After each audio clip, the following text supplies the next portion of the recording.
Hello student, तो फिर से एक नए वीडियो में आपका स्वागत है। तो हम आपके लिए ला चुके हैं घातांक के नियम का फार्मूला, जो कि यदि आप घातांक के नियम का फार्मूला जान लेते हैं तो घातांकों के सवाल आप चुटकियों में लगा लेंगे। तो चलिए फाइनली हम आपके लिए बताते हैं कि घातांक के नियम क्या क्या है।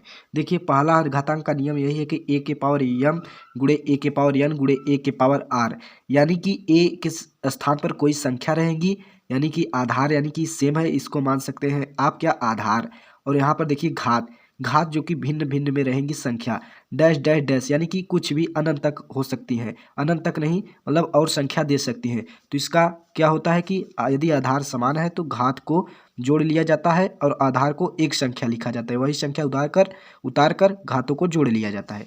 दूसरा नियम क्या कहता है घातांक का कि ए के पावर एम भागे ए के पावर एन, यानी कि आधार समान है, यदि भाग में है तो घात को क्या कर लिया जाता है, घटा लिया जाता है, दूसरा नियम।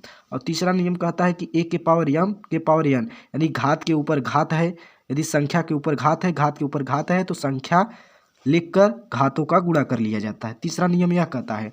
और चौथा नियम घातांक का कहता है कि ए के पावर माइनस यम है तो इसका घात हम 1/a के पावर यम हो जाता है। यदि इसको ऊपर ले जाएंगे तो माइनस में हो जाएगा, यदि ऊपर माइनस में है तो घात नीचे ले जाएंगे बटा में तो प्लस में हो जाएगा। पांचवा नियम क्या कहता है घातांक का कि a/b के पावर यम, तो इसको लिख सकते हैं हम a के पावर यम बटे b के पावर यम।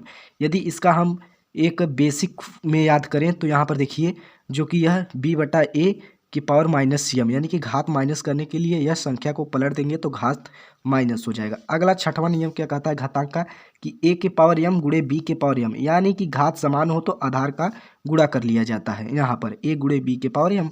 अगला कहता है कि a के पावर 0 बराबर 1। इसमें हम आपके लिए ला चुके हैं करड़ी का नियम भी। देखिए हम दिखाते हैं आपको करड़ी के क्या क्या नियम है, क्योंकि आपने थंबनेल पर देख ही चुका होगा कि करड़ी के नियम। देखिए करड़ी के नियम क्या कहते हैं, यदि यम कोई संख्या है, ए कोई संख्या है और घात यानी कि यम कोई संख्या है, अगर इस प्रकार करड़ी यानी कि करड़ी के अंदर ए अंदर है यम, ए के पावर यम रूट में रहेगा तो इसका मान क्या होगा, एक ए होगा। और अगला दूसरा नियम कहता है करड़ी का कि यम रूट में ए बी है तो इसका मान अलग अलग हो जाएगा, यम रूट ए गुणे यम रूट बी।